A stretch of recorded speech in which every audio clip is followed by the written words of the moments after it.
The stagecoach wheels ground to a halt in the muddy street of Willow Creek. Clara Mitchell stepped down, her worn leather boots sinking into the wet earth. She clutched a small carpet bag that held everything she owned in this world.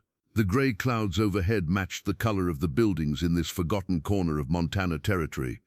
This was supposed to be her new beginning. She had traveled for 3 weeks from Boston, answering an advertisement in the newspaper.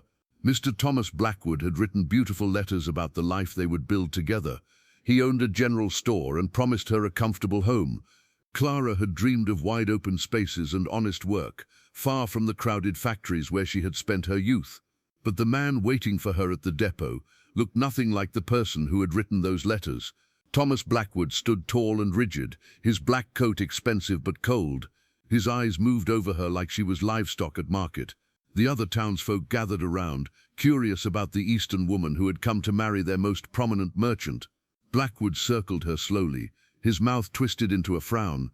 Clara kept her chin up, though her hands shook. She had sold everything to buy her train ticket west. There was no going back. "You're older than you said," Blackwood announced loud enough for everyone to hear. "And plainer.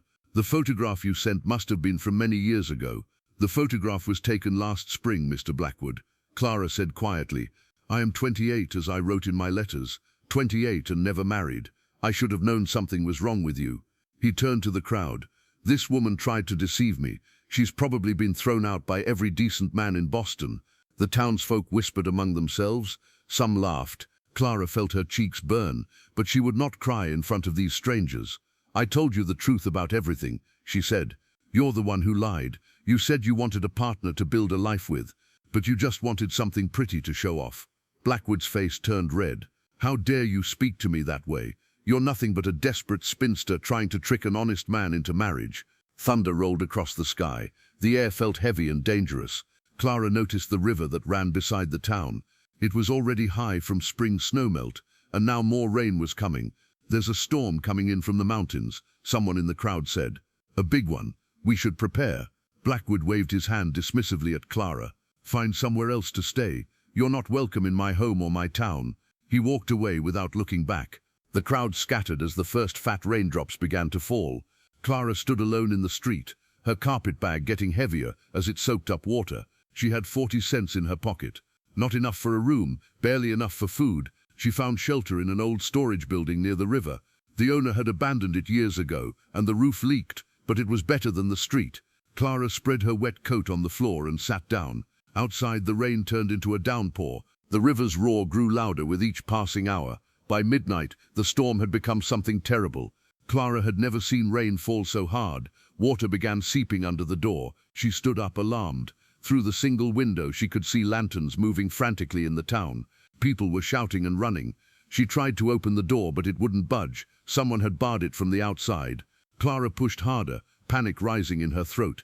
The water was now ankle-deep and rising fast. "Help!" she screamed. "Someone please help me!" Through the window, she saw Blackwood directing people to higher ground. He looked directly at the storage building, at her face in the window. Their eyes met. He smiled coldly and turned away, leading the evacuation up the hill. They were leaving her to die.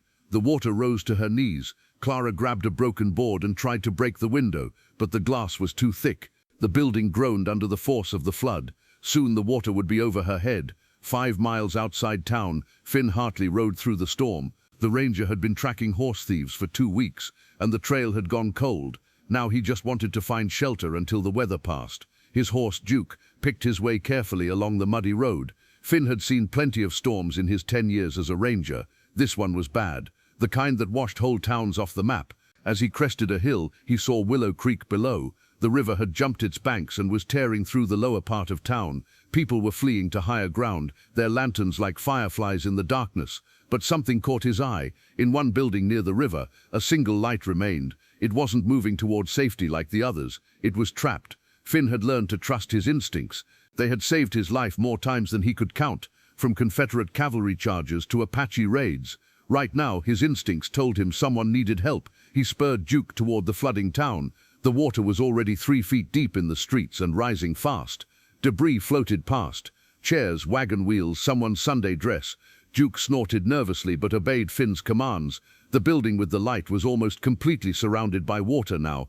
Finn could see someone inside, pounding on the window. A woman. As he got closer, he saw the door had been barred with a heavy beam. He dismounted in the swirling water and waded to the door. The beam was wedged tight. Finn drew his knife and worked at the wood, chipping away until he could get leverage. The water was at his chest now. Inside, he could hear the woman coughing and gasping. With a final heave, he threw the beam aside and yanked the door open. Water rushed in, nearly knocking him over.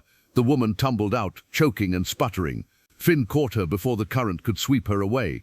"Can you ride?" he shouted over the roar of water. She nodded, unable to speak. Finn lifted her onto Duke's back and swung up behind her. The horse struggled against the current, but Finn knew the animal's strength. They pushed through the flooded streets, dodging floating timber and overturned wagons. A wall of water came rushing down from upstream where a dam must have broken. Finn turned Duke toward a side street, racing the wave. They barely made it to higher ground before the surge would have crushed them.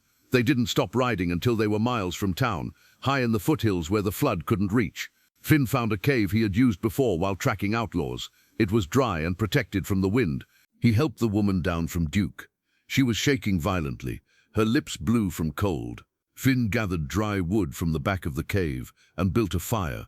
He gave her his coat and a blanket from his saddlebag. "Thank you," she finally managed to say. Her voice was hoarse from screaming. "They left me to die. They barred the door and left me." "Who did?" Finn asked, though he could guess. He had seen enough of human nature to know what people were capable of. "The whole town. Mr. Blackwood led them. I came here to marry him, but he didn't like what he saw. So when the flood came, he made sure I couldn't escape." Finn studied her in the firelight. She had an honest face, tired but determined. Her hands were calloused from work. This was no pampered Eastern lady playing at frontier life. This was someone who knew hardship and had survived it.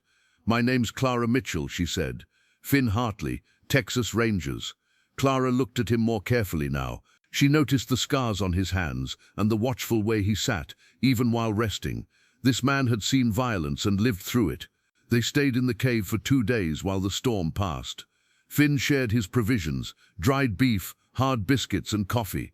Clara insisted on taking care of Duke, brushing the horse and checking his hooves. She had grown up around horses in Boston's stable district, she told him. They didn't talk much, but her understanding grew between them. When Clara woke from nightmares about drowning, Finn was there, stoking the fire.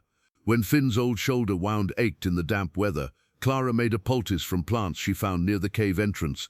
On the 3rd morning, the sun finally broke through. They rode back toward Willow Creek to survey the damage. The lower town was destroyed, but the buildings on high ground had survived. People were beginning to clean up and rebuild. In the town square, they encountered Blackwood. He was directing the recovery efforts, playing the role of concerned leader. When he saw Clara riding behind Finn, his face went white, then red with anger. "You," he sputtered. How did she survive being locked in a building during a flood?" Finn's voice was calm but carried an edge that made people step back. "That's an interesting question, Blackwood." A crowd began to gather. They whispered among themselves, some looking ashamed. Blackwood tried to recover his composure. "This woman is a liar and a fraud. She came here under false pretenses. Whatever happened to her was God's judgment." Clara slid down from Duke's back. She stood straight, no longer the frightened woman who had arrived in town 3 days ago. "The only liar here is you, Thomas Blackwood," she said, her voice carrying across the square. "You advertised for a wife but wanted a servant. When I didn't meet your shallow standards, you tried to murder me. You barred that door yourself. I saw you do it." "That's a wild accusation," Blackwood started. "I saw it too," said a young woman in the crowd. "I saw Mr. Blackwood bar the door. I thought he was securing the building, but nobody lived there." Others began to murmur. They had all seen Blackwood near that building during the evacuation. Finn stepped forward, his hand resting casually on his pistol. "In Texas, we have a law about attempted murder. I imagine Montana Territory has something similar." Blackwood looked around for support, but the townspeople were backing away from him. His attempted murder had been exposed. Some had suspected but done nothing. Now they couldn't pretend ignorance. "You have no authority here, Ranger," Blackwood said, but his voice shook. "Maybe not," Finn agreed, "but these good people do, and I think they're realizing what kind of man has been running their town." The crowd's mood shifted. Someone threw mud at Blackwood. Then another. He tried to maintain his dignity, but ended up running for his store, chased by angry shouts. Clara watched him go without satisfaction. She had nearly died because of that man's cruelty, but she felt no need for revenge. She was alive. That was enough. "What will you do now?" Finn asked her. Clara looked around the damaged town. "I don't know. I spent everything to come here. I have no money to go back east, even if I wanted to." "I know a place," Finn said.